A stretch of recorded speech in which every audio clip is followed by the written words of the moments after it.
খুলেন বাইজিদ বোস্তামির কিতাব, পড়েন, ওটা মোতালা করেন।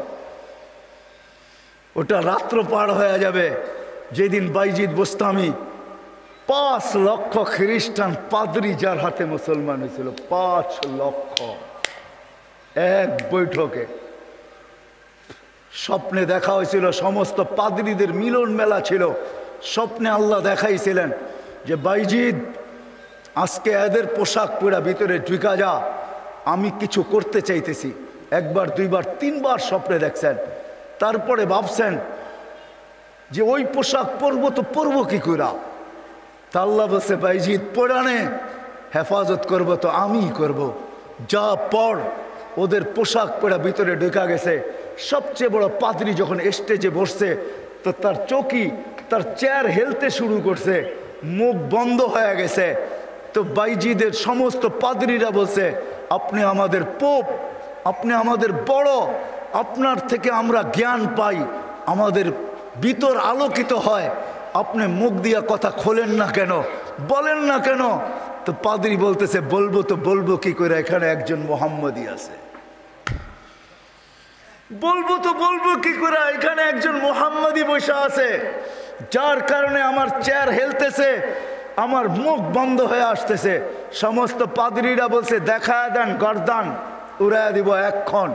বলছে না, জুরুম আসছে বিদায় এটা কোনো দোষণীয় না, এই জন্য গর্দান উড়াইয়া দিবে, এটা হয় না। আমি একে পরীক্ষা করব, যদি এ পাশ করে তাহলে ছেড়া দিব, আর যদি পাশ না করে তাহলে আর গর্দান উড়াইয়া দিব। 62টা প্রশ্ন করছিলেন, 62টা। কয়টা? কয়টা? কয়টা? 62টা বলার সময় আমার কাছে নাই, একটা বললাম 62টার ভিতরে। বলছিল কুকুর ঘেউঘের ভিতরে কি বলে। 62টা যখন পুরা বলা দিছেন তো জিজ্ঞাসা করছে আমি সত্য বলছি। তো পাদ্রী বলতেছিল সাদাক্তা, তুই সত্য বলছ।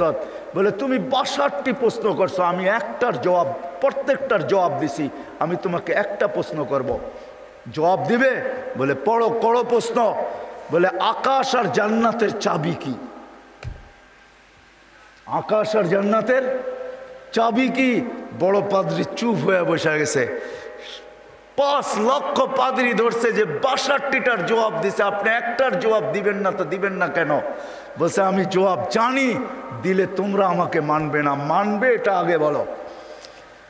বলছে অবশ্যই আপনি আমাদের বড় পোপ, যা বলবেন আজকে তাই মানবো। বলে জান্নাত আর আকাশের চাবি হইল লা ইলাহা ইল্লাল্লাহ মুহাম্মাদুর রাসূলুল্লাহ। 5 লক্ষ একবারে মুসলমান হয়েছে।